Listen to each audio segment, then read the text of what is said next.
What's up, everyone? Hello. Coming at you. Man, Another episode. I'm pumped. I know you're pumped. I'm pumped. I know. This is an exciting episode. It is. Yes. We are doing another episode of Weird Things in the Bible. We are. Yep. So how is your last week since we last got together? Man, it's going to get interesting, actually. I was actually hoping to start cutting some beans, and now it sounds like we're going to get all the rain that I needed in the month of August is about to come this week. All in like a couple days. Yes. So we might be building an ark out there. Yep. Get some of that bitumen. Yes. What about y'all? Pat Man, was out in the land of right. fruits and nuts. Yeah, I'm still a little jet lagged. I flew to California, drove from Fresno to San Diego the following day. You know what the primary industry in Fresno is? No. Raisins. Really? Yes, raisins. Huh. Because it was going to be grapes, but way too hot out there. Yeah. So Dried them all up. let's just pick raisins. It's funny. It's while I was out there, they were going through a heat wave, and it was 105 degrees out there. See, there you go. So it was hot. But Even California gets uncomfortable. But I will say this though, hanging out with my brother is always a good time. You know, anytime because we spent so many years apart, and just getting to spend a little time with him, it was good. That's awesome. Yeah. What about you? I didn't get to see Shank though, man. I got too busy. I know, man. It really bummed me out. Shank's just going to have to bring his butt to Tennessee. Yeah. That's exactly. You think he would have gone to see you? Well, see, he was so ready for it. Like he was like, hey, as soon as you leave, let me know. I'll start getting ready and I'll meet you there.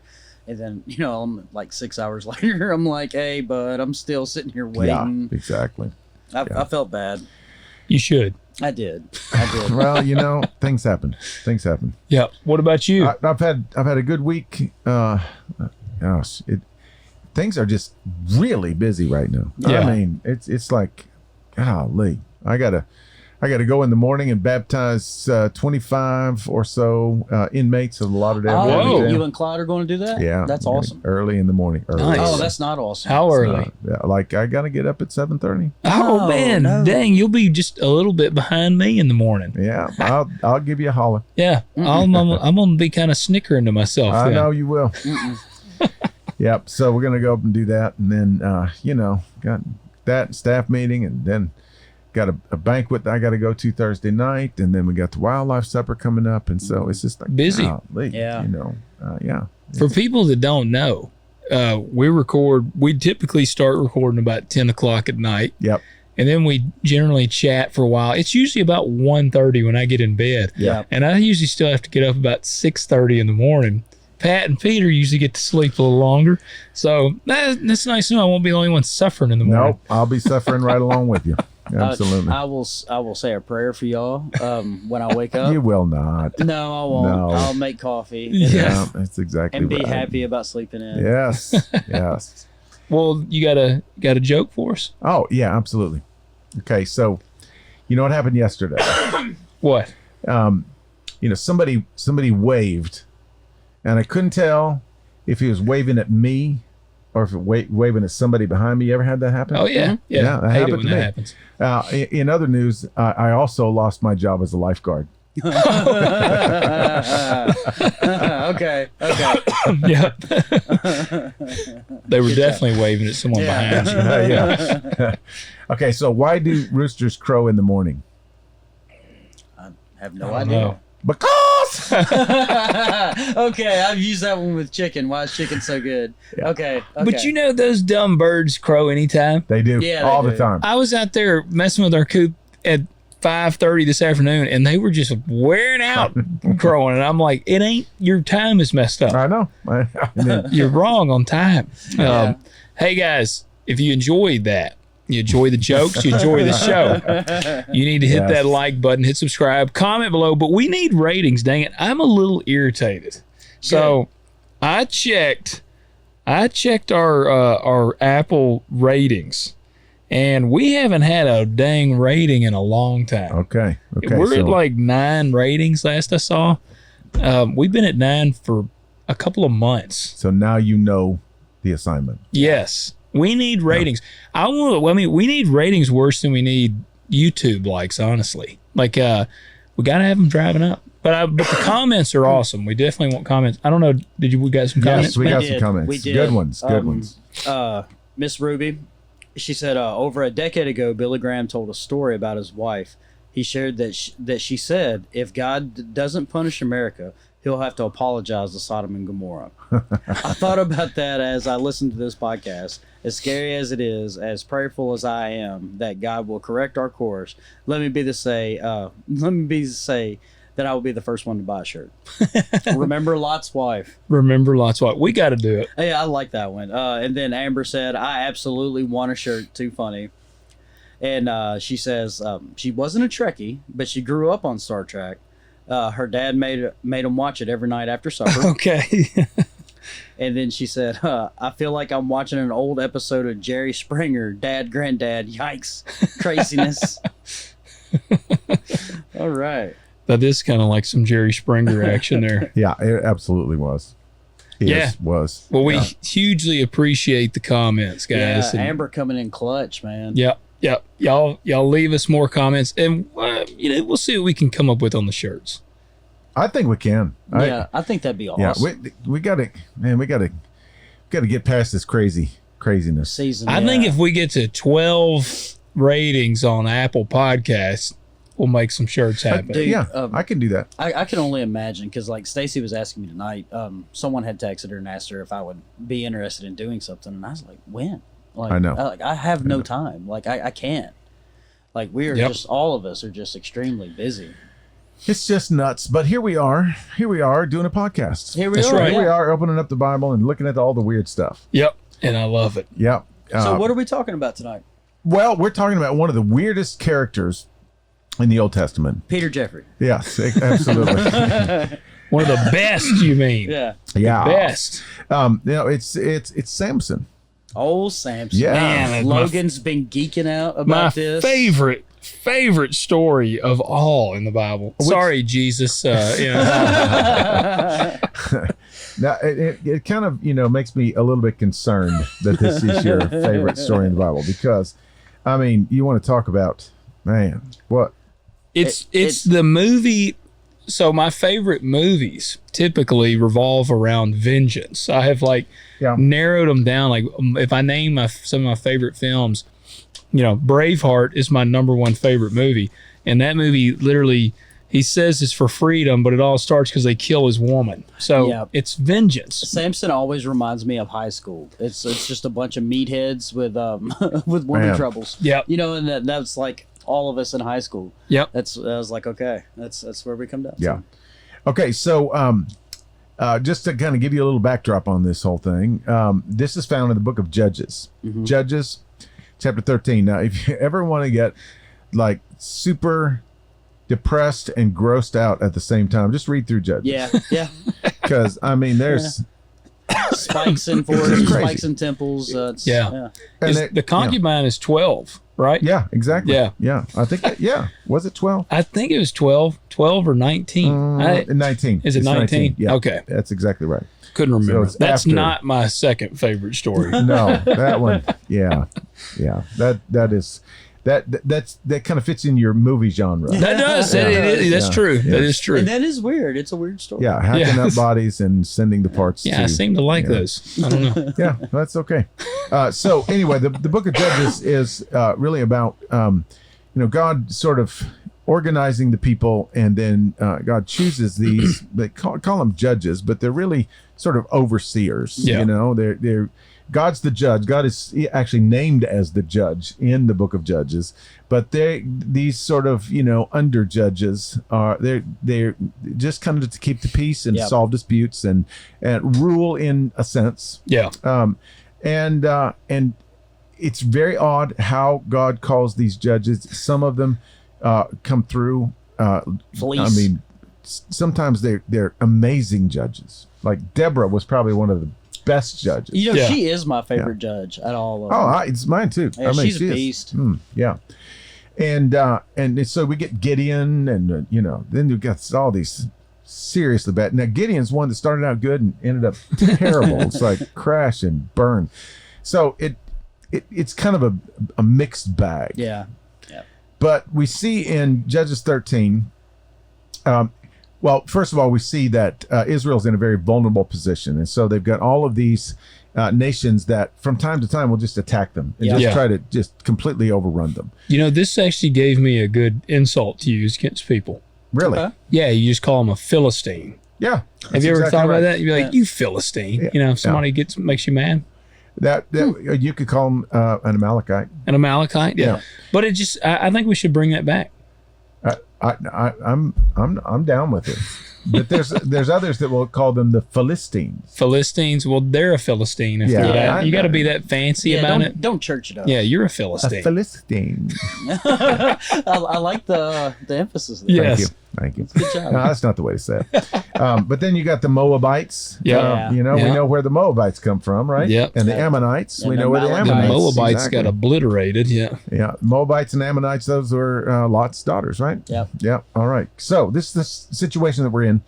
And so here we go in chapter 13. Chapter 13 starts out, now the sons of Israel again did evil in the sight of the Lord, so that the Lord gave them into the hands of the Philistines 40 years.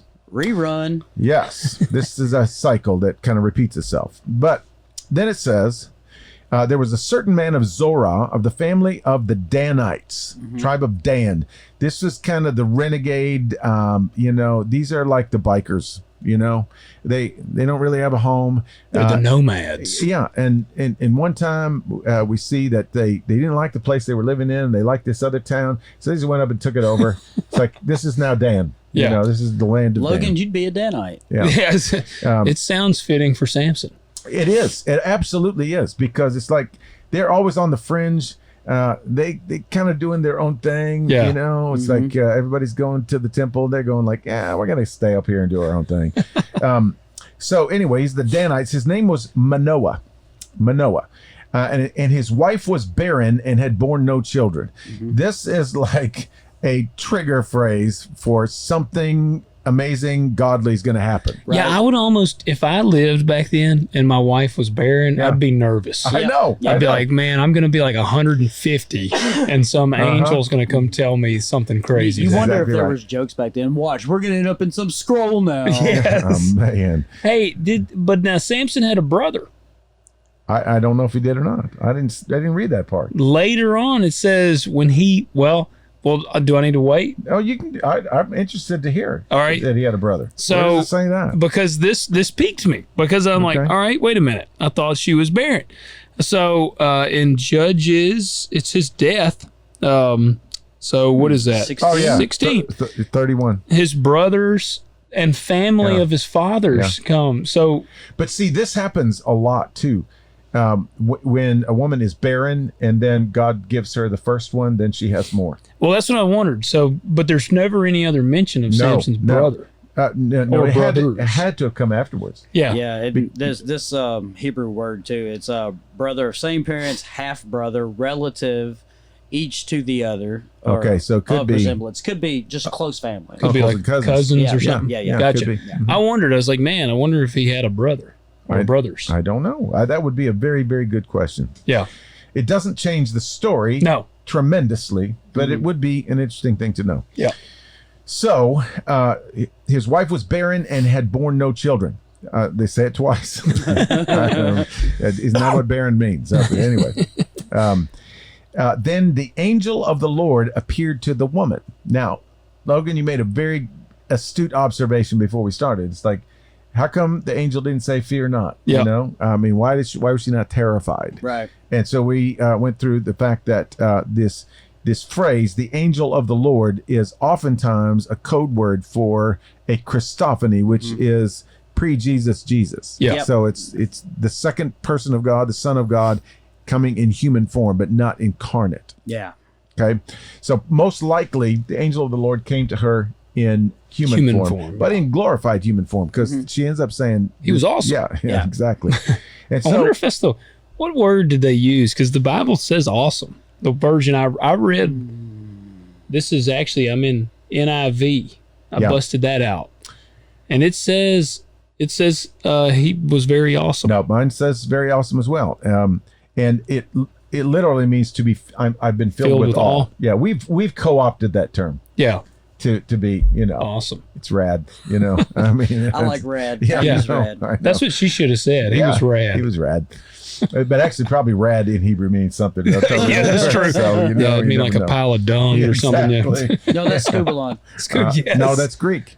Oh, that's right. It is great, yeah. Oh, yeah. We're getting all our words mixed up. Yep. Anyway, so says to her, "Behold, now you are barren and have borne no children." Oh, thank you, Captain Obvious.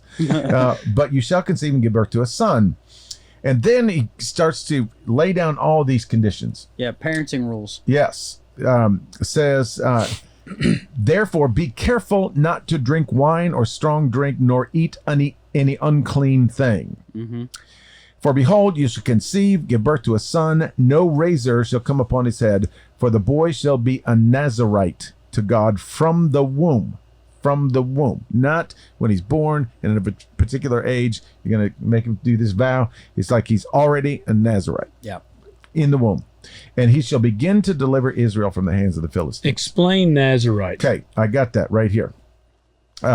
Nazarite vow is it's right here. See, Logan, we caught on late, man. We started growing our hair too late. I know. Yeah. Well, for everybody wondering, Peter's going to join me and Pat. He's going to grow out. He said it might be a skullet, but he's going to go for it. Yeah, I'm actually going to probably grow my eyebrows out and just pull them down. I think if we could up the ante. I feel like if we said, all right, we're at 9 reviews. If we get us to 50, 50. then you got to grow your hair out. But we got to set a deadline. Would you do it? Yeah, I do it. All right, what kind of deadline we need here? How risky are you willing to be? I think it'd have to be before Christmas, don't you think? So it could be grown by Christmas? Yeah, so it could be, yeah. I don't know, man. I don't A know month? Let's do a month. Let's do a month. That's yeah. okay. That's a lot of reviews we got to have. Yeah, that's 4 episodes. So the odds are in your favor of not having to grow your hair out. It actually isn't my favorite. All right, so there you go, guys. Y'all heard it. Challenge. When this episode airs, a month from that date. Yeah, that if begins we can, the clock. If we can get, you need to go door to door telling people to rate and review. So this episode won't air till November. It's going to mysteriously stay in Dropbox. Yeah. All right. So there, Exactly. Peter's going to take the vow of the Nazarite. So tell us what that is. Okay, so here it is. Now, the actual vow comes from Numbers chapter 6. It says, Yahweh spoke to Moses and said, "Speak to the Israelites and say, if a man or a woman wishes to make a vow, the Nazarite vow, to vow himself to Yahweh, he will abstain from wine and fermented liquor. He will not drink vinegar derived from one or the other. He will not drink grape juice or eat grapes, be they fresh or dried. No raisins." Dang. Yeah. For the duration of his vow, he will eat nothing that comes from the vine, not even juice of unripe grapes or skins of grapes. Grapes were a big deal back I was then. going to say, why? Why do they hate grapes so much? As long as he is bound by his vow, no razor will touch his head until the time for which he has vowed himself to Yahweh. He will not go near a corpse. He will not make himself unclean for his father or his mother or his brother or his sister should they die, since on his head he carries a vow to his God. So they couldn't go to their mom's funeral. Gotcha. Throughout the whole of his vow, he is a person consecrated to Yahweh. Now, the terms of the Nazarite vow are minimum 30 days. Could go long. You could take a permanent Nazarite vow. All those things are on the table there. Now, some people get this confused with Jesus being Nazarite or Nazarene. Yeah. Yeah. But this is Nazirite, and it is from the Hebrew term Nazir. Yeah, it's Nazi right. It's it. Meaning to consecrate. Mm-hmm. And it's derived from the Hebrew root nazar, meaning to separate. Okay. So you take this oath to separate yourself from the world and even from close kinship affiliation to serve only Yahweh. Now this comes with like a commission. Mm-hmm. You serve for that time, and you serve most of the time in the temple. So this is the part of the significance of that corpse element is the fact when he goes near the lion's corpse. That's it. We're going to talk about all the ways that Samson. What about all the corpses he creates? That's part of the other thing. We'll talk about. I'm not going to give it away yet. Okay. So there's the combined concept of separation, purity, and holiness, and then the crown of royal priesthood. Mm-hmm. So the idea was it allowed a man to serve God in the temple without the necessary bloodline of Aaron to link him to priesthood. So you got to actually the privilege of serving with the priests inside the temple without being a Levite. And also there was a place inside the court of women, which was not the most inner court, but it was on the way in. Yeah. That was actually the Nazarite. I don't know what they call it, the room, or it'll say here in a second, I think. But that's where you would stay during your service at the temple. So if you were serving in the temple for a week, you would live in this Nazarite barracks or whatever it's called. So then there was a particular ritual you had to go through at the end when it was closing, and that was you had to go to the temple, and then you had to make these sacrifices, series of sacrifices, and you had to pay for the whole thing. Mm-hmm. So oftentimes, if somebody that wasn't well off wanted to do a Nazarite vow, oftentimes wealthy people from the community would actually sponsor them when it came time for the closing of their vow. That's pretty cool. Because you had to do, these are in number 6, but first thing you did when closing your vow was to cut your hair, present your hair, and it was burned on the sacrificial altar with the animal and grain sacrifice. Oh, so you already did that? Yeah, I did. Okay, now it makes sense. My vow was over. Yeah. But it was expensive undertaking. It involves this: a ritually perfect male lamb to be entirely burnt up on the altar, a ritually perfect female lamb as a sin sacrifice, which, after having been roasted on the altar, the old covenant priests will eat. Okay. Then a ram to be boiled and then eaten by the one who's gone through the vow and their families in the holy place as a communion offering, along with unleavened bread and wine to accompany the sacrificial meal. Then, finally, the appropriate cereal and grain offerings and wine libations for the altar sacrifice and the sacrificial meal. There's a lot to that. Yeah, exactly. So, after the required sacrifices, the Nazarite withdrew to the Nazarite's chamber, which was located in the court of women. There, the peace offering cut up and was boiled in the cauldron, cutting off the hair. All this stuff would take place in that sort of thing. So, in the New Testament, in Acts, there's 3 instances where we see that Paul took a vow, and there is great debate over whether or not this was a Nazarite vow. Okay. It could have been even a modification of the Nazarite vow. Mainly, when he did this, it was mostly to appease the Jewish people. I don't think he really had his heart in it. Yeah. maybe he did. Maybe he was serious about it. But in one instance, he wasn't able to complete the sacrifices at the end because they. You remember when Trophimus, when he brought that Gentile and they accused him of taking it into the. Oh, yeah. And so they ended up beating him up and seizing him and dragging him out of the temple. They closed the temple doors because they didn't want no dead bodies inside. Yeah.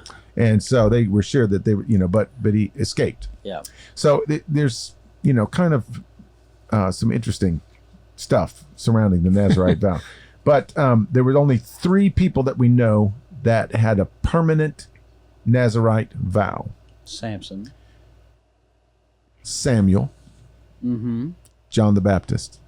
Okay. Yeah. All right. See, I forgot about old Johnny. Yeah. Poor John never could enjoy grapes. I feel like that nature man would have enjoyed a raisin or something. He ate that's why he ate the grasshoppers, honey and locusts. Locusts and wild honey. Yeah. So you imagine? I bet they would pair well with some raisins.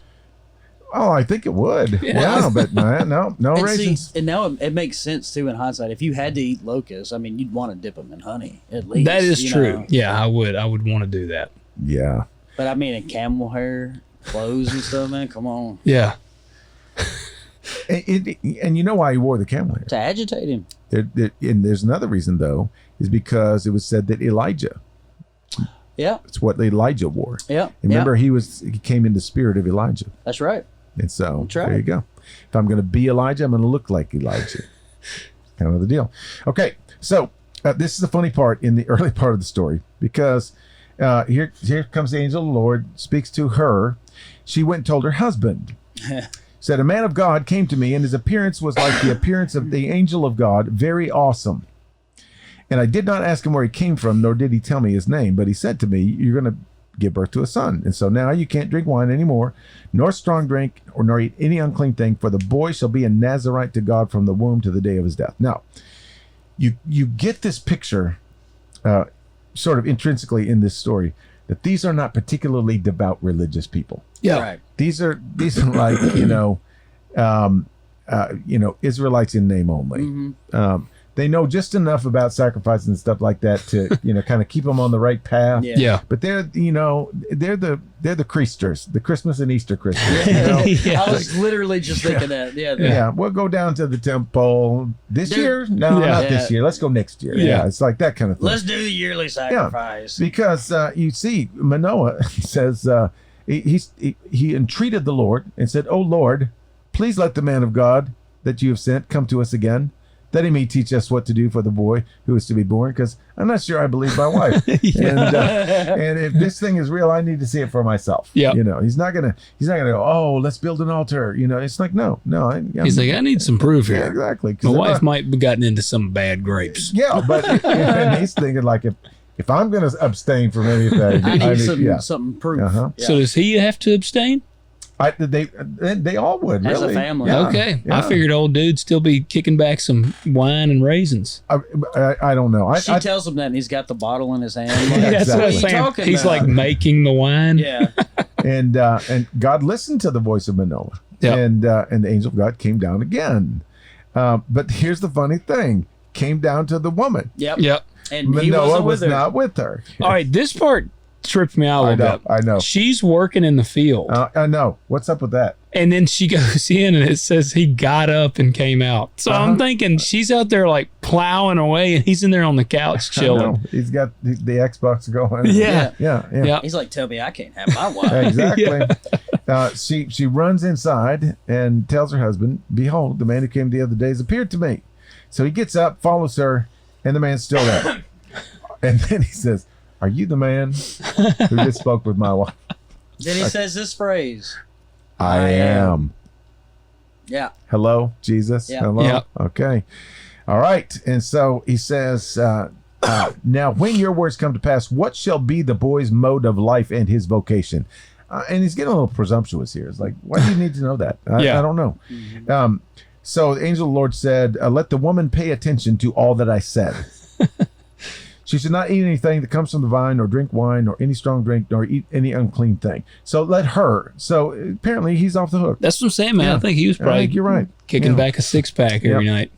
And so he says, let us detain you so that we may prepare a young goat. Yeah. He said, so I can still drink. I'm cooking you dinner. Yeah, exactly. Come on in. He said, nope, I'm not going to eat your food. But if you prepare a burnt offering, then offer it to the Lord. For Manoah did not know that he was the angel of the Lord. And I love when they realize. He says, what is your name? So that when your words come to pass, we may honor you. See, they're not even getting this right. Yeah. You can tell they're worshiping weird here. Yeah. Mm-hmm. The angel of the Lord says, why do you ask my name, seeing it is wonderful? Incomprehensible is what that means. Yeah. You're not going to understand it if I tell you. Yeah. Basically. This whole time, Jesus is like, maybe I picked the wrong ones. I know. I mean, These guys are thick. Yeah. And so he takes the goat and the grain offering and offers it on the rock to the Lord. He's offering it to Yahweh. He knows at least that much. Yeah. And so I don't even know what this means. And he, capital H, performed wonders while Manoah and his wife looked on. So he offers this offering, and it doesn't necessarily mean the angel did this, but it's Yahweh did this. What does he mean there? We performed wonders. Was there like singing? I don't know. For it came about when the flame went up from the altar toward heaven, the angel of the Lord ascended in the flame of the altar. That is just cool. It It is cool. Yeah. That's the best exit ever. Yeah. And when they saw it, they fell on their faces to the ground.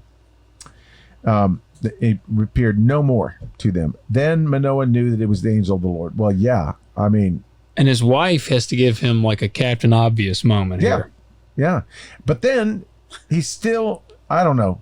He says, he says, we messed up. yeah, we're gonna die. Yeah. Because we've seen God. We will surely die. But I love her though. It's like if the Lord had meant to kill us, he would not have accepted a burnt offering, grain offering, nor shown us all these things. Now told us this, and that's where it's like, dude, why would he come in? And I mean, and I'm saying that hindsight's always 20/20, but it's like, why would he give you basically tell you this quest or journey you're about to begin, and then he's like, but now you've seen me, so you're dead. But see, this reminds me of that series we did called The Bible Doesn't Say That. Yeah. Because he's like trying to quote scripture here. Yeah. And he doesn't know his scripture. He does not know his Bible.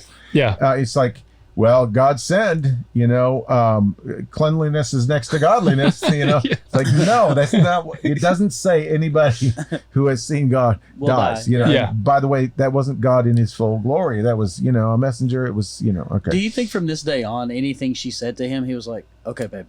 Okay, dear. I would hope so. He would I would have hope to so. at this point, right? He's like, yeah, get out. I don't care if you're pregnant. Get out in the field and work some more. Yes. So then the woman gives birth, names him Samson. Sunshine.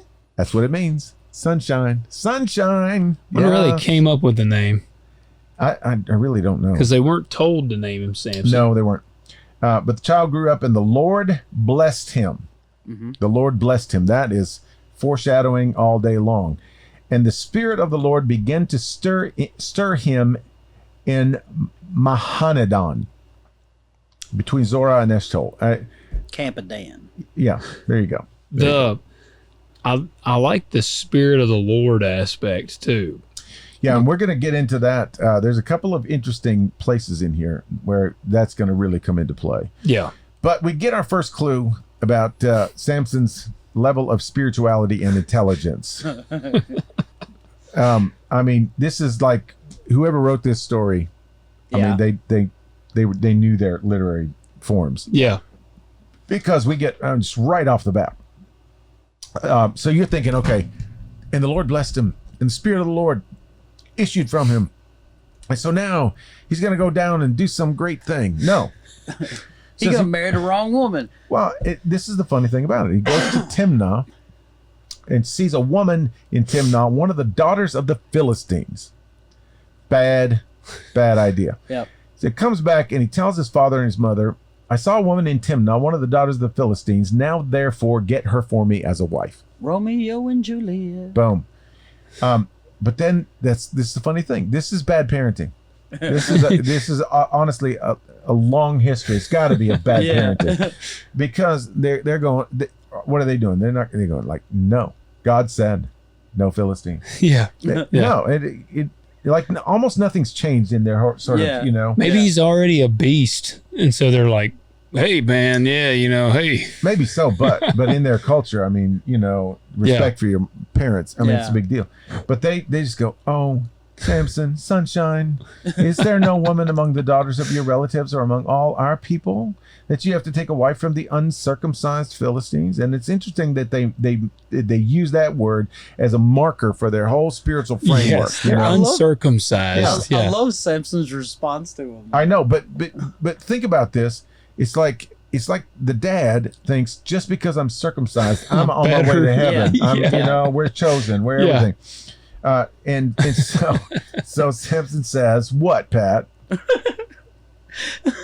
He said, but Samson says to his father, get her for me, for she looks good to me. She's a smoke show, man. Yeah. Go get her, Pop. Exactly right. Literally is right in my eyes. Yeah. It's right in my eyes. Now, you can track through this little motif shows up in so many stories in the Bible.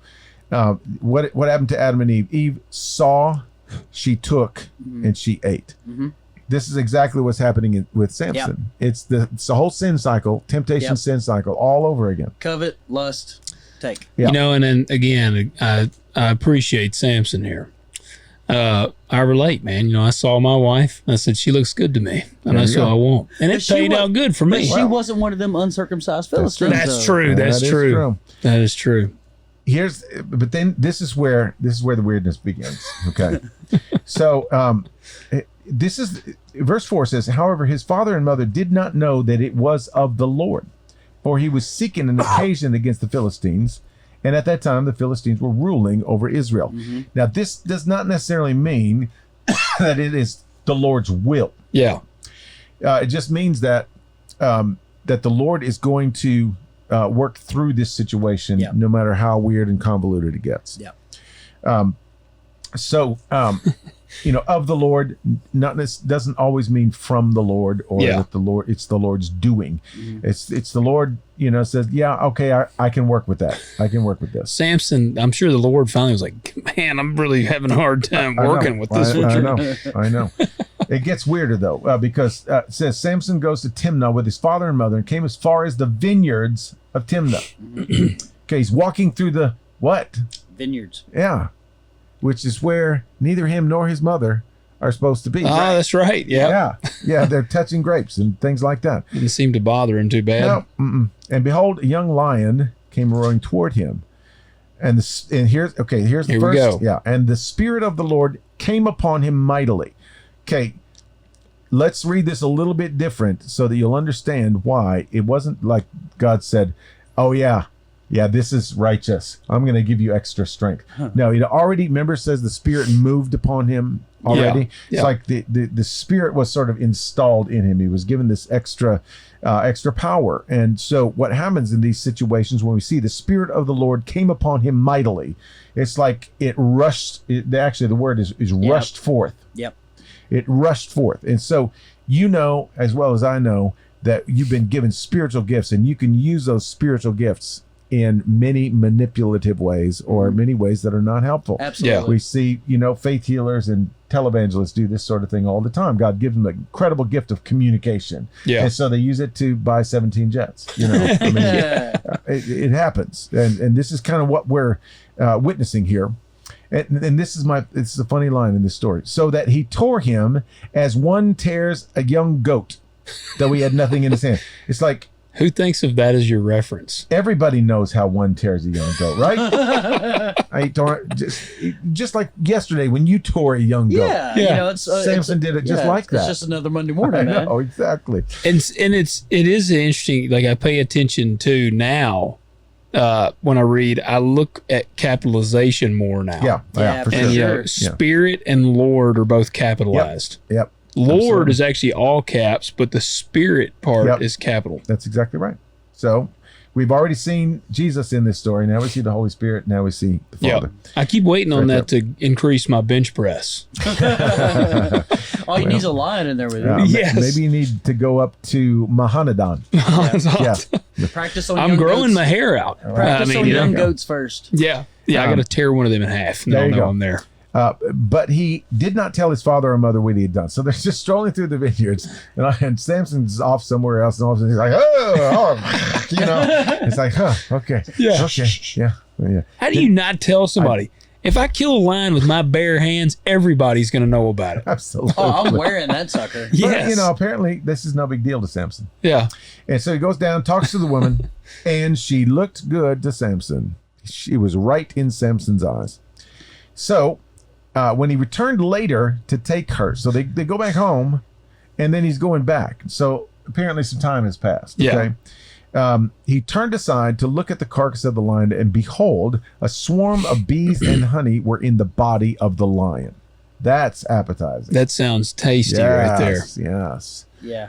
Lion blend. And so, of course, he's like, I got to have me some of that honey. Yeah. So he scrapes the honey into his hands and went on eating as he went. Okay, so now... Can you imagine the mess? Say sticky hands everywhere. And he's got it in his hand, so he's having to eat it so it's got to be getting all over his face and everything.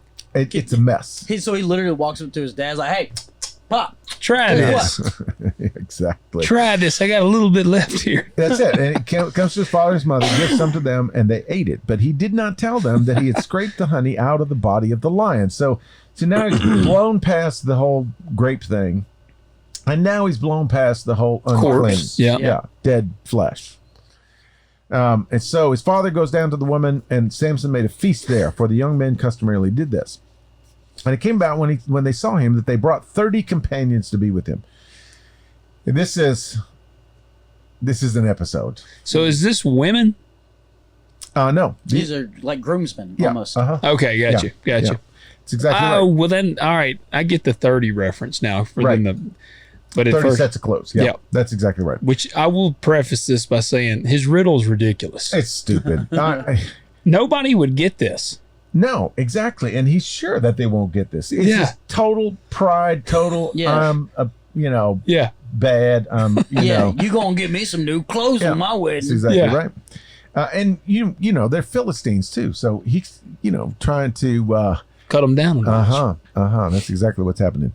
So he says, let me propound a riddle to you, and you will indeed tell it to me within the 7 days of the feast and find it out. Then I will give you 30 linen wraps and 30 changes of clothes. But if you are unable to tell me, then you shall give me 30 linen wraps and 30 changes of clothes. And they say, do your worst. Yeah. Propound your riddle. Let's hear this. And so he says to them this. Out of the eater came something to eat, and out of the strong came something sweet. I want to just say it one more time. Out of the eater came something to eat, and out of the strong came something sweet. Just gonna tell you, nobody would ever get this. Yeah. Nobody would get this. No. Who is gonna think of even if he was like, I'm gonna give you a hint about the honey. Who would think that the honey would be in a freaking lion cart? Yeah, but you know there's that one Philistine grandpa in the corner like, I'm going to get it. I'm going to get it. Yeah. It says they could not tell the riddle in 3 days. But then on the fourth day, they said to Samson's wife, entice your husband that he may tell us the riddle, lest we burn you and your father's house with fire. I love that makes me think of an Anchorman when he's like, boy, that escalated quickly. I mean, that really got out of hand. Brick, where'd you get a hand grenade? I don't know. See, you got to think of this scenario too, because Samson is bad to the bone. And everybody's got to know this at this point. Yeah. And so they're like, okay, we want to solve the riddle. And we'd like to force him to do something, but we're not going to force him to do anything. So this is this whole, so he says to the wife, they say, have you invited us to impoverish us? Did you bring us to your wedding to make us poor? Yeah. That's what he's saying. And Samson's wife, her tactic is to play the blubbering wife. Yeah. Right? Yep. So she weeps before him. You hate me. You hate me. You do not love me. You've given a riddle to my friends, and you've not told it to me. And he says, I've not told my father or my mother. Why am I going to tell it to you? She wept before him 7 days while their feast lasted. So this was like the best wedding feast ever. Yes. Yeah. Where's he was looking forward to going home. Yeah. I know. Where's your wife? Oh, she's crying in the bedroom. Yeah. Yes. Locked herself in the bathroom. That whole thing. On the seventh day, I don't make this language up. The seventh day, he told her because she pressed him so hard. Okay. So then she told the riddle to her friends. And so on the seventh day, before the sun went down, they said, we got your riddle. What is sweeter than honey, and what is stronger than a lion? And this is my favorite line of the whole story. Is great. Yes.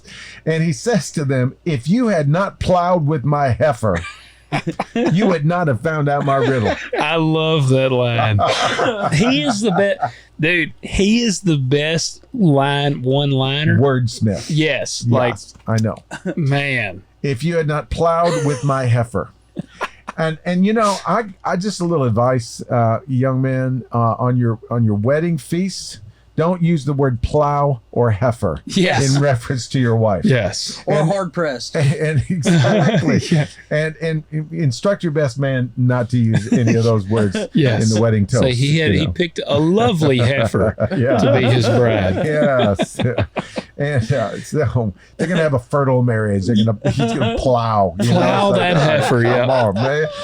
Dude, but again, from the great escalation that this story is, I love Samson's response. It's like, oh, okay. So it just goes crazy. And the Spirit of the Lord came upon him mightily. Again. And he went down to Ashkelon to innocent people who knew nothing about this wedding. Okay, and he kills 30 of them, takes the clothes off of their back, and says, "Here you go. Yeah. Here's your changes of clothes." See, all right.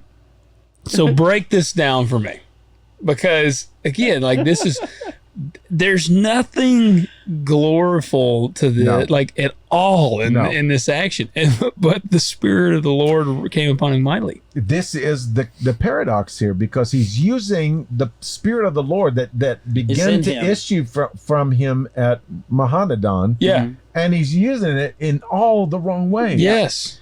It's like he feels like he has a superpower, and just like, I mean, we gotta not excuse ourselves from this, because you have this this power, or this spiritual gift, or you have this God's gifted you with something, and you get the idea that it belongs to you. You just talked about it recently with Grace. Oh yeah, absolutely. Yep. Same thing with money. Yep. Same thing with success. Yep. All those kinds of things. We just say, "What are you doing asking me for my money?" Well, it's not your money. Yeah. It's God gave it to you. So anyway, it says his anger burned. He went up to his father's house, and this is the funny part of it, because in the meantime, now he goes back home. Now I read this in a little commentary thing. They said that it was actually in intermarrying situations, it was very common for the husband and the wife to actually live most of the time in their home countries. Mm-hmm. Okay. So and then the husband, when he got hold on, like during their entire marriage, or at least most of it, yeah. Wow. Yeah. Okay. And so when he got feeling a little frisky, he'd go on down, and then boom, and then he'd go back to his house. Wow. Yeah, it happened. So in the meantime, he goes back to his father's house, but Samson's wife was given to his companion, who had been his friend. That's the best That's man. a good friend right there. That's the best man. He's plowing his heifer. Well, and then so Samson gets to feeling a little frisky, and he goes down to visit his wife with a young goat. Yeah. Yeah. That he might tear apart. That's it, like everybody does. Yeah.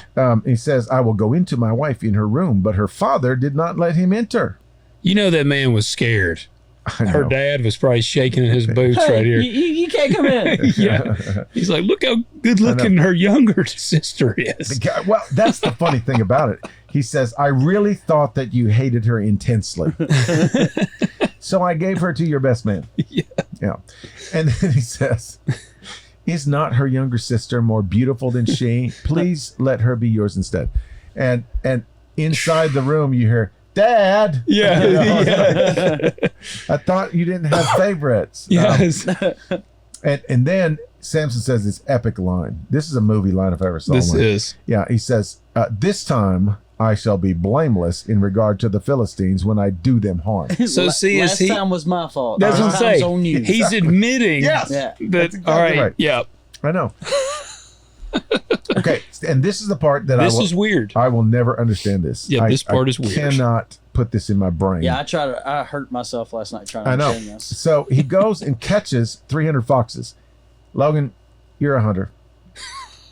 How do you catch 300 foxes? I have no earth. I've never even seen in a good day, in a good year, I see maybe 2 foxes. Yeah, yeah. I don't know how you'd catch.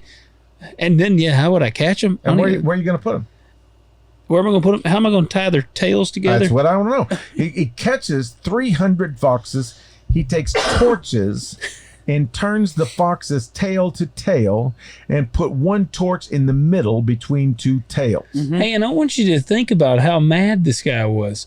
Have you ever gotten mad about something and then you a little bit of time goes by and you kind of calm down? Yeah. Especially if you get busy doing something. I mean, Samson, he got mad, burning with rage, and then he has to catch all these foxes. And then not only that, he has to meticulously tie their tails together while then attaching a torch to their tails. So it's like, man, some time passed by here.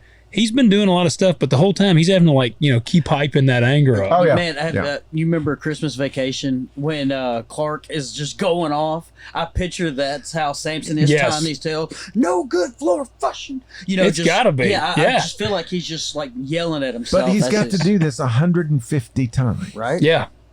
I don't know how he. Anyway, he sets fire to the torches. releases the foxes into the standing grain of the Philistines. Yeah. He burns up both the shocks and the standing grain along with the vineyards and the groves. So he's got the grain, he's got the grapes, and he's got the olives. That is pretty much Everything. Yeah, their whole agricultural existence. They burned up the house and the shop and the car. Yes. Got it all. I mean, it's devastating. And so then the Philistines said, "Who did this?" Like they don't know. It's Samson, the son-in-law of the Timnite, because he took his wife and gave her to his companion. So the Philistines came up and burned her and her father with fire. Now, if she'd just let the guys not guess the riddle, it was the same outcome, right? They could have avoided all this stuff. Yeah. And so then Samson said, since you act like this, I'll surely take revenge on you, but after that I will quit. Yeah, so like, I'll be satisfied then. Yeah, that last time he says, okay, I'm gonna get revenge, and I'm not gonna feel guilty about it, and then I'm not gonna do anymore. Okay, well, one more time. Yeah. Okay. It's like, man, I mean, I understand the Philistines feel the need for like, well, who did this? We got to get revenge. But it's like, honestly, if a guy came into my farming operation and he tied 300 foxes together, put torches in their tails, and did all, and I had already seen the other things he did, I'd be like, I'm just going to take the loss here, guys. I'm done. Yeah, I know. 300 foxes. I know. So they don't go after Samson. They go after his father-in-law. And again, we're going to escalate this. I know. Nobody's doing the right thing in this story. No. And so it says he just went out and wiped them out. He struck them ruthlessly. That word actually literally means leg to thigh. He struck them leg to thigh. With a great slaughter. Leg on thigh. Yeah, with a great slaughter. And then he goes down and lives in the cleft of the rock of Edom. Now, don't tell how long he lives there, does it? No, it does not. A little bit of time is passing by. I'm assuming he goes down there because he doesn't want to bring calamity upon his own family. Yeah. Because I think that would, it's like, I'm going to start a war here. So then the Philistines went up after him, and they camped in Judah. Now, Judah, that's where he lives. So, spread out in Lehi, and then the men of Judah says, "Why have you come up against us?" And he said, "We've come to get Samson in order to do to him as he's done to us." And it says, 3,000 men of Judah. Now, Judah's, they're afraid. Yeah. They don't. So they're going to go down to where Samson is. 3,000 of them. And they say, "Do you not know the Philistines are rulers over us? Have you not noticed? What have you done to us?" And he said, "Nothing." As they did to me. Yeah. I done to them. It's all fair and square, right? And they said, "Well, no, we've come down to bind you. It's over for you, Samson. We're going to tie you up, and we're going to give you to them." And he goes, "Oh, okay. I see your little ropes." He said, "Okay, swear to me you won't kill me." Yeah, just don't kill me. Like they could. Yeah. Please, O men of Judah, just whatever you do, don't kill me. And he's setting himself up as a Trojan horse. Yep. And he is the horse and the men inside. Yes. He's everything. He's like, yeah, go ahead. Yep. Just deliver me into their midst. Yeah. It says, no, we're not going to do that. We're going to bind you and give you into their hands. We'll not kill you. So it's funny. They bound him with 2 new ropes. Yeah. Like that's going to make a difference. New ropes. Yeah. Yeah, we just had these made special. Yeah, and they brought him up, and they came to Lehi, and the Philistines shouted as they met him. And then what happened, Logan? The Spirit of the Lord came upon him mightily. So the ropes that were on his arms were as flax that is burned with fire. Yeah. Yeah. And his bonds dropped from his hands. Oh, man, this is the best part of the whole story. But get this word. And he found a fresh jawbone. Like, he's just find it. Have you seen the movie The Bone Tomahawk? Yep. That's what I picture every time. Man, that's brutal. Yeah. A fresh jawbone. It's like, oh, hey, there's a donkey that's just been killed. Hey. There's probably like a sword or something over there, and he's like, no, I'll take this. Give me the jawbone. Yeah, exactly. I'll take this. Exactly. This is my favorite line. Go ahead. With the jawbone of a donkey, heaps upon heaps. With the jawbone of a donkey, I have killed 1,000 men. Yeah. Samson, he says he took it and killed 1,000 men with it. Yeah. And I wonder if he says this just like as he's impressed himself. He's standing upon the pile of bodies, He's like, these corpses that he's not supposed to be near. But Exactly. I just killed 1,000 people with a jawbone, y'all. Oh, wait, you're all dead. No, Oh wait, can't tell you anybody. can't exactly. Could you imagine how tired he'd have to be? Well, apparently not that tired. I mean, Well, that's true. I mean, he's just got this superhuman strength. So he kills 1,000 men. He was super thirsty. And then he stands up on the pile of bodies and raps. Yeah. Yep. Yeah. It's like, so then it came about when he had finished speaking, he threw the jawbone from his hand and he named that place Ramath Lehi. The high place of the jawbone. The high place of the jawbone. Now that's cool. Yeah. He just takes over, kills everyone in the town, and is like, I'm going to name it what I want to name it. Yeah. Okay, so we started in chapter 13. Mm-hmm. We made it all the way to chapter 15. Mm-hmm. And he gets thirsty. Yep. Apparently his mom is not close by to bring him something to drink. Bring him a drink. This is the first time we see Samson praying. Yeah. This Nazarite from the womb. He says, guy. God, forgive me and cleanse my heart. Yes, please. I've had a change. No, he says, you've given me this great deliverance, and now you're going to let me die of thirst and fall into the hands of the. You just killed 1,000 of them, Samson. Yes. Right. I mean, I love the slur uncircumcised. I It's know. like that back then, if they got into an argument with him, they were like, you uncircumcised. Yeah. That's it. And God is just like, I don't know. You want to talk about patience and long Oh, suffering. dude. Yeah, no kidding. Because God doesn't talk to him. It's like, dude, I don't know how I feel about you right now. Yeah. But it says God split the hollow place so that water came out of it. When he drank, his strength returned and he revived. Therefore, he named it En-Hakore, which means the spring of him who called. Yep. Who called? Yahweh. No, Samson called. So he named it after himself. Yes. Yeah.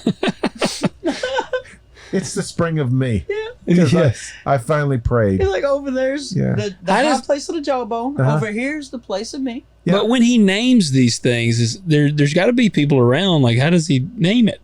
I don't even know. How do they remember? Plants a flag. And what if, like, is there people that were already there and they're like, man, this was just Munford, man. What are you talking I about? think We that's- had a name. I think that's why they end this chapter with verse 20. So he judged Israel 20 years in the days of the Philistines. Yep. that is the bizarre thing about it is because through this whole series of episodes, he gets to be the judge. Mm-hmm. He's still gifted by God. And he was a pretty good judge overall, wasn't he? Well, we'll find that out later. But if you're going to be judged 20 years, you got to be doing something, right? Yeah. I mean, and it's so funny because it was when he prayed. It's like, look, even my prayers work. Yes. He's just very pompous. Yeah. Well, and not very bright. Yeah. Just he's not thinking. Yeah. He's not thinking, and that's what we'll see in this the final chapter of his story in chapter 16. His weakness. Well, it says, okay, so like now, I don't have my original wife. I don't have my sister wife. I'm not welcome hardly anywhere except for now I get to be the judge. I think it's time for a little me time. Yeah. I've earned this. I'm going it. to Vegas. Yeah. Which I is need a called prostitute. Yeah. Gaza. Yeah. Gaza, Vegas. He goes to Same thing. Gaza and saw a harlot there and went into her. Yeah. There you go. Right there. And this is I don't know. It was told to the Gazites saying Samson has come here. They surrounded the place, waited for him all night at the gate of the city.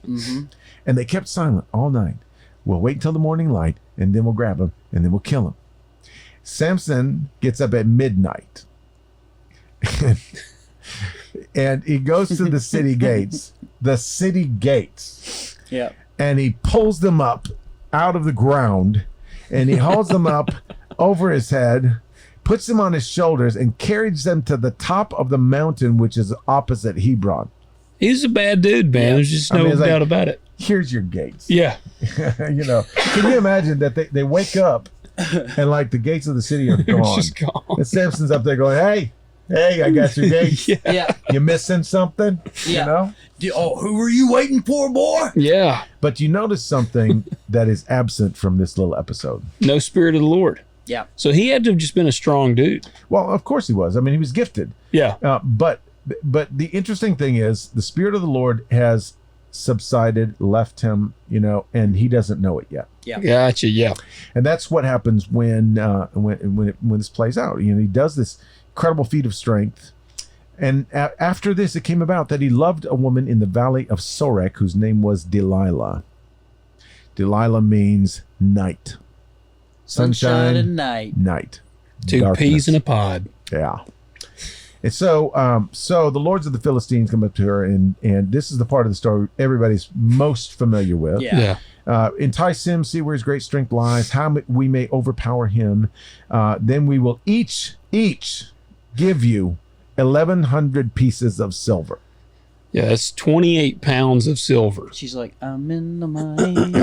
I don't know what the value I have is. no idea, but we will each give you $200,000. Let me see.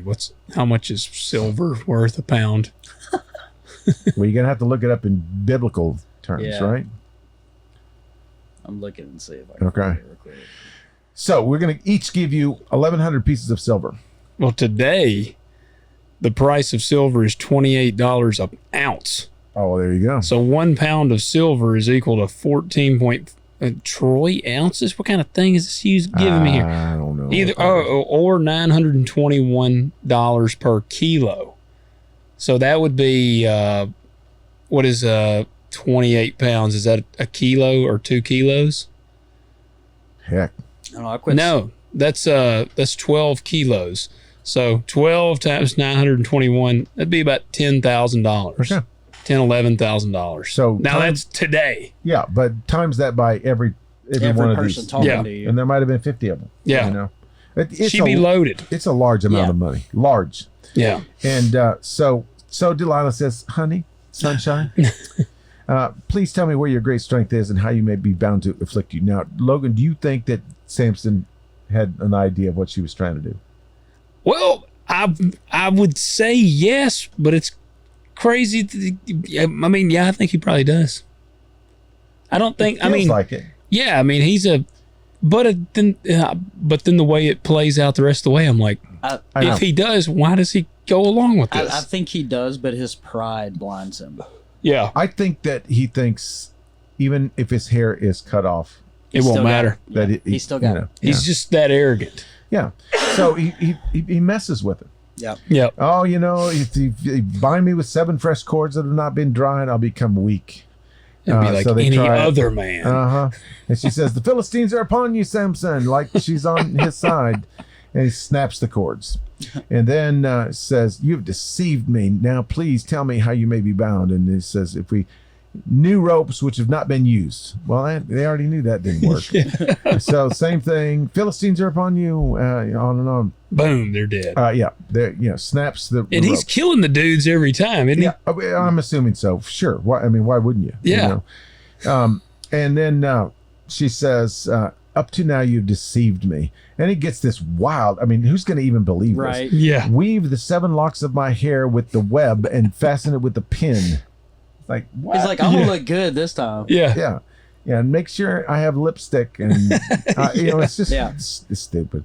And so that's what she does, and he wakes from sleep, pulls out the pin of the loom and the web, and like with each time, he knows that whatever he just told her, she It's not tries to gonna do. work. Yeah. That's what I'm saying. Like, I don't know. I mean, he's got to know this chick just ain't no good for him. Apparently he doesn't, because she says, you've deceived me 3 times now. And it came about when she pressed him daily with her words and urged him, so much so that his soul was annoyed or impatient to the point of death. I love that. His soul was annoyed to What does death. that even mean? I guess he's like, I'd rather die than listen to this anymore. And Yes. I take that literally here. Like, I'm like, the fact that they used that language to Yeah. describe it, it's I like agree. Samson seriously agree. was like, all right, look, I will die now. I'm so tired of hearing you Yeah. say this. And I'm thinking, why doesn't he just leave? Yeah. I mean, Well, I can say that with all of Samson's episodes because it's like,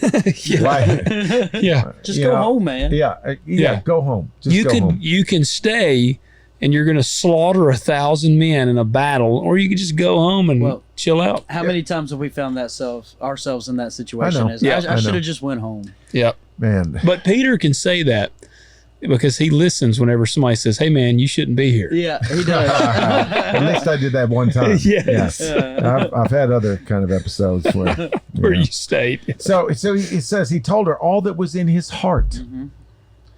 It said, "A razor's never come on my head, for I have been a Nazarite to God from my mother's womb." It's just like, you sure don't look like one. Have you really? Yeah.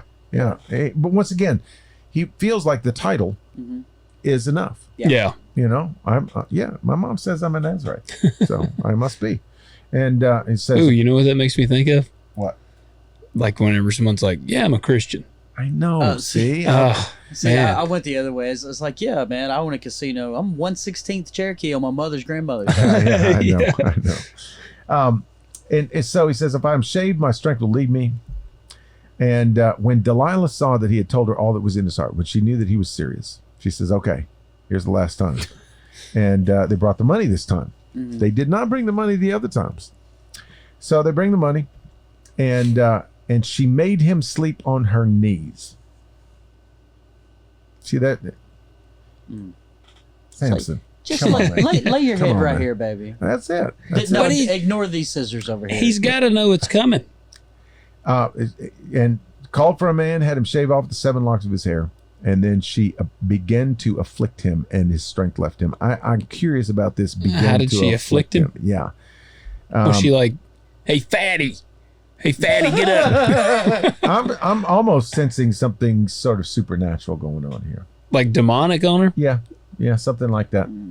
I don't know. I'd have to do a little word study on that word afflict. But she's like, "Pick that stone up if you're so strong." But it was like a weakling. A combination of shaving the head and she afflict him, and his strength left him. I think it's clear to say she did not love Samson. I don't think she did. No.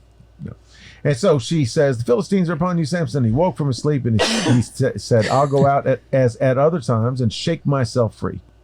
But he did not know that the Lord had departed from him. Boom. And so they seized him. They gouged out his eyes, which was the ultimate form of humiliation. Yep. Yeah. Bound him with bronze chains, and he was a grinder. There's your Conan scenario. Yep. A grinder in the prison. So he was. They had a club down there, and he was. Hey, I like this is just good storytelling. Yeah. Because it's great foreshadowing. It really is. Because I love that line. However, the hair of his head began to grow again after it was shaved off. Yeah. If that's not foreshadowing something, there's zero significance to that line. And what we have to think about in this particular line, this is a really important line, because if the Philistines knew that he lost his strength when his head was shaved, why did they not continue to shave his head? Yep. Arrogance. Yep. I mean, like, who in this story has been smart? No one. Mom's not smart. Dad's not smart. Yeah. First wife's not smart. Second wife's not smart. Father-in-law's not smart. Delilah's not smart. The Philistines are not smart. Samson. Well, but Delilah makes out like a villain, I feel like. I know. She got the money for sure. Yeah. You know, so she's smart in that way. And is she in there when the walls come tumbling down? I have no idea. That's a good question too. The text doesn't tell us. Yeah. But it's very possible. Very possible she was. But what's crazy though is where he ends up. It's in the temple of Dagon. I know. That's wild. See, and this is the whole thing, is because we know that in the way that God scattered the nations and assigned the gods to the territories, everything is territorial. Yeah. Okay, so one of the reasons why they don't want to leave their land to go to another land is because they're going to have to worship a different God, because their God is not following them. Stays there. I got you. Gotcha. Yeah. And that was the unique thing about Yahweh, is Yahweh says, "I'll be with you wherever you go." Yeah. That's like a big, big, big thing. Yeah. And so it doesn't matter if they're in Babylon, God's going to be with them there. If they're in, different parts Philistia, of the, doesn't matter. yeah, that's exactly right. And so, So, and that when you're talking about the mixed marriages, she's not going to actually move. Gotcha, because her God won't be there. Yeah, Right. And okay. and if he moves, then he has made full blown commitment to that God, to Dagon. Yeah. And so here we go with the way that God sees the situation, empowers somebody with particular gifts. God's objective in this whole thing is not only to conquer a people, a nation that has become a thorn in their side, but this is a spiritual confrontation. Mm-hmm. Because just like you said, he's in the temple of Dagon. Yep. Dagon's their God. They're going to worship him, and they're going to. And here stands the judge of Israel in the temple of Dagon. And the ultimate judge, God, is right there. Yep. So the lords of the Philistines assembled to offer a great sacrifice to Dagon their God and to rejoice, for they said, "Our God has given Samson, our enemy, into our hands." When the people saw him, they praised their God. Little G. Yeah, because they just, it's like our God is more powerful than Israel's God because we got their judge and their strongman. Okay. They said, "Our God has given our enemy into our hands, even the destroyer of our country who has slain many of us." So our God has won. Yep.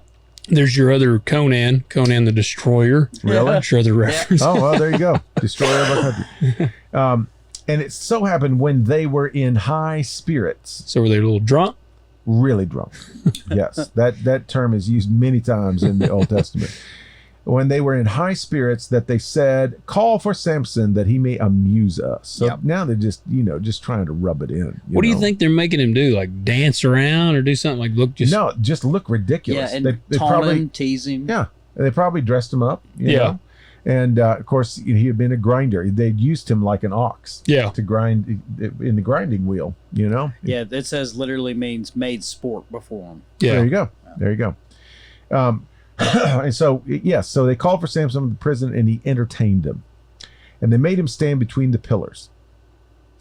Then Samson said to the boy who was holding his hand, "Let me feel the pillars on which the house rests that I may lean against them." The house was full of men and women. All the lords of the Philistines were there. 3,000 men and women were on the roof looking on while Samson was amusing them. Now, so you got the lower floor.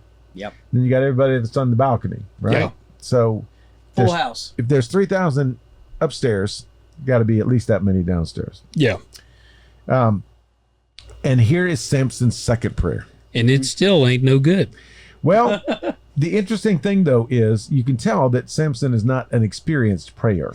Yeah. He fumbles and bumbles with his words all the way through this little prayer. But it is a sincere prayer. Yeah. For his eyes. Yeah. Right. He's exactly. sincerely praying for vengeance for his eyes. Vengeance for his eyes. Yeah. But that's like the only language that Samson knows. Yeah. It's like he knows that the world is binary to him. Yep. Either I win or somebody else wins. That's true. And I win every time. He quite literally is a barbarian. He is. Yes. Absolutely is. It's like, let me go back to my spring that I sprang for myself. It's like, it really is all about him. Yeah. And that's the way this prayer reads too. Yep. But you can also see behind that just a little bit, because he says, he calls to the Lord and says, "Oh Lord God." Now, it's a little different sort of tone than when he was just thirsty, right? Yeah. Mm-hmm. In fact, when he called to the Lord the first time, he doesn't call him now, "Oh Lord," or "Great and glorious Lord." He just says, "Hey, yo, I just did this." Yeah, you've given this great deliverance, and now I'm thirsty. You're gonna let me die of thirst? Right. What's up with this? I like too, and he's, "Oh Lord God, please remember me." And I like that because to me, I mean, obviously he's aware of his situation he's in, but it's like he is aware enough to know that the spirit has departed him. Yeah. Yeah. That's like exactly right. Even his at this point, humility has come enough to where he's like, the spirit is not with me anymore. Yeah. Well, and you notice here that he says, "Please strengthen me just this time." Yeah. Old Samson would be like, "Hey, you took my strength away, man. Yeah. My hair's back. So Give me that strength back. Yeah. Let me. I'm gonna. I think he's ready to die. Well, he says, "Let me die with the He Philistines." absolutely is. He doesn't say like, can I just have one more fresh jawbone? Yeah. Yeah. It's just, that I may at once be avenged of the Philistines for my 2 eyes. And God's going, okay, that was good, Sam. That was a good try. Yeah. Nice try. Yeah. And so he grasped the 2 middle pillars, braced himself against them, one with his right hand, the other with his left, and said, "Let me die with the Philistines." And it says he bent with all of his might, so the house fell on the lords and all the people who were in it, so that, and this is God speaking here. Yeah. So the dead whom he killed at his death were more than those whom he killed in his life. But you know what's not there? What? It does not say the Spirit of the Lord came upon him. It does not. Yeah. It does not. I think I think that ship had sailed. I think this was a one-time dispensation of superhuman strength. Yeah. And so you don't think that was, so did the Spirit empower him there, or do you think it was his own power? No, it was definitely spirit. I mean, see, there's a different kind of sort of understanding or connotation when it says the Spirit of the Lord, rushed forth from him. That is not just the strength, but it's also like the courage and the zeal and the emotion and everything that goes with it. This is just God saying, one more time. I'm going to do this for you one more time. I think if the writer would have put the Spirit of the Lord came upon him one more time, that would somehow infer that he was reverted back to his previous state. Yeah. And he was not. So, then as you observed earlier, then his brothers and his father's household came down, took him, brought him up, buried him between Zorah and Eshtaol in the tomb of Manoah, his father. His father wasn't dead yet, but that was the tomb reserved for him. Thus he had judged Israel 20 years. There you go.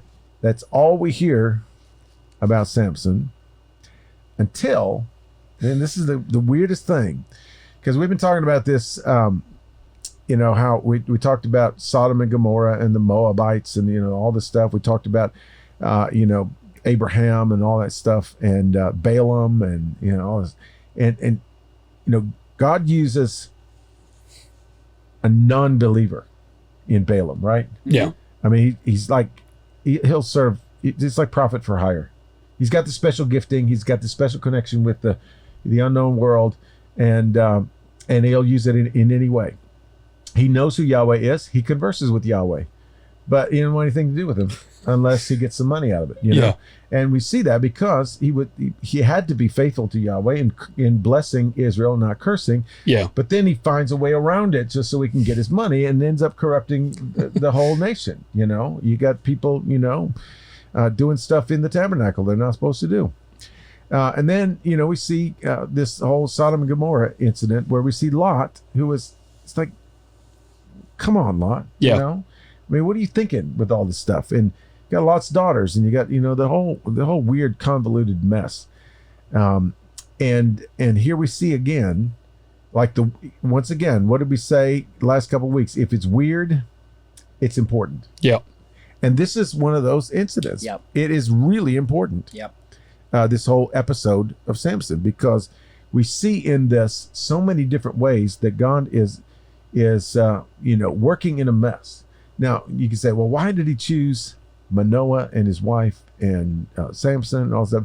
That might have been the best that he had. Yeah. I mean, think about it. Yeah, that's true. I mean, Abraham was just a pagan. Yeah. I mean, he didn't.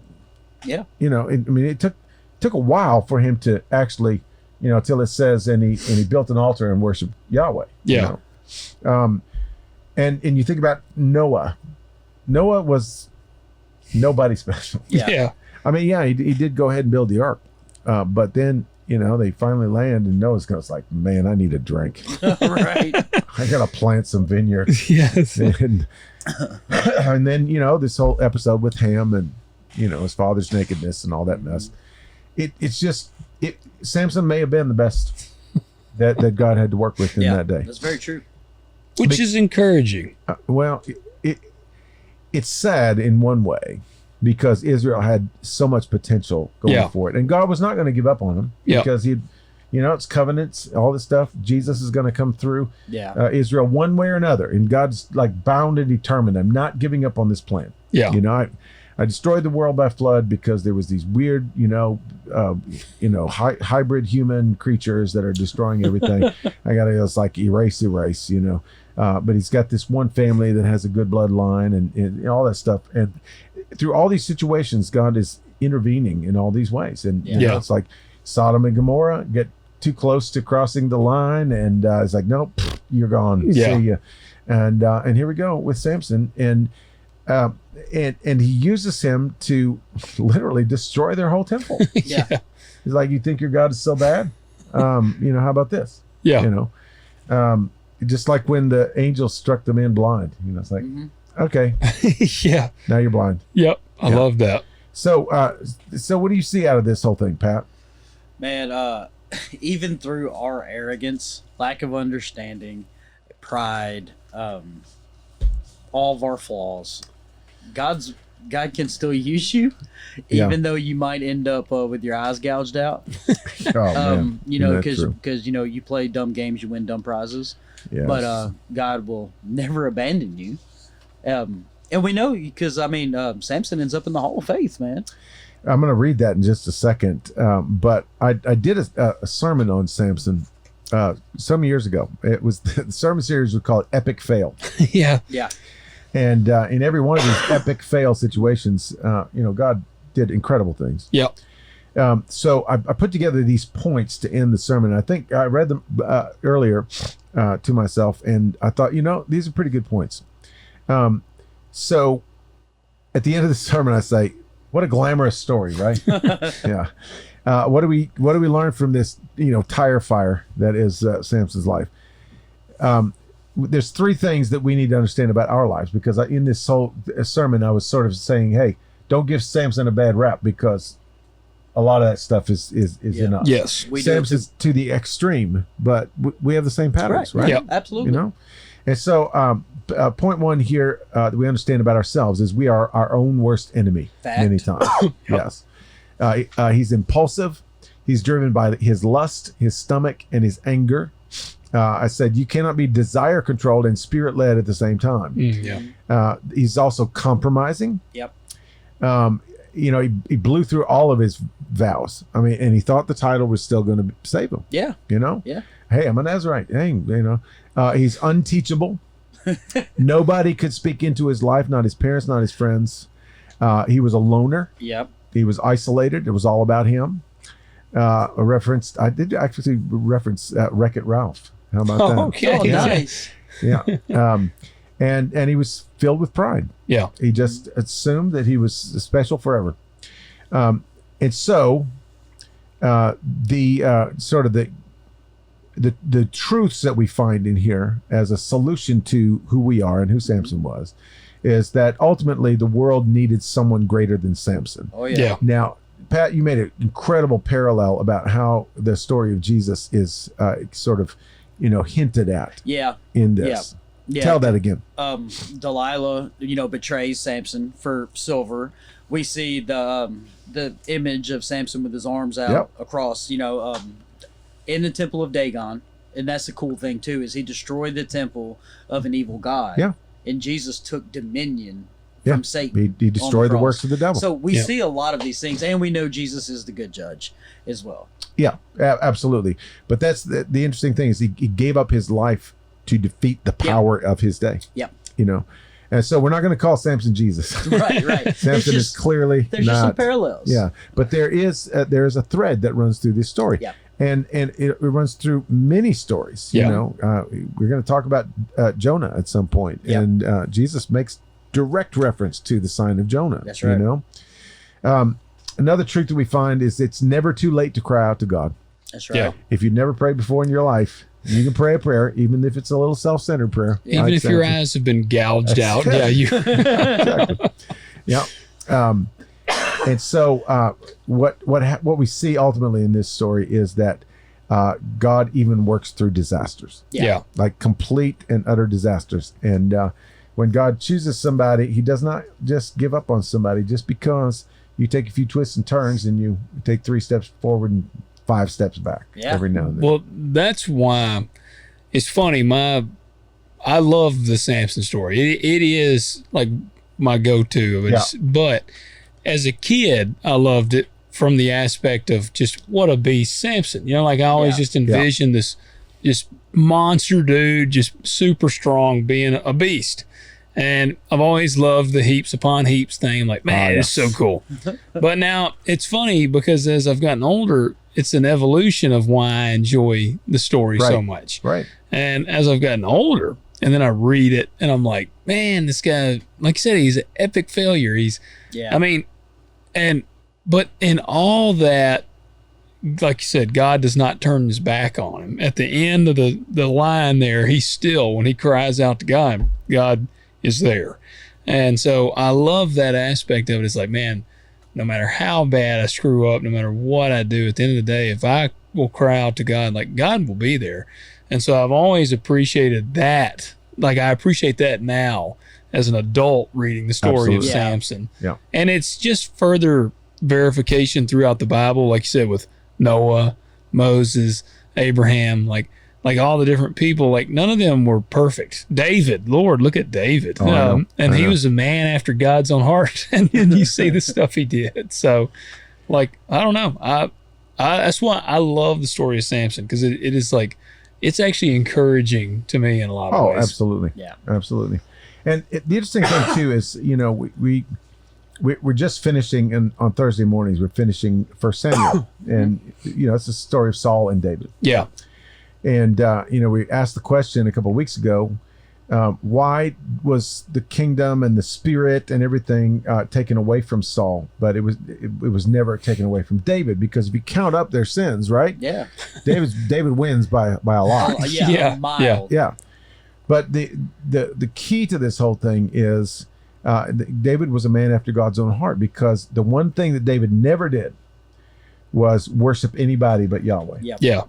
And we studied this whole thing through, and we came to the conclusion that Saul was never a worshiper of Yahweh. Yep.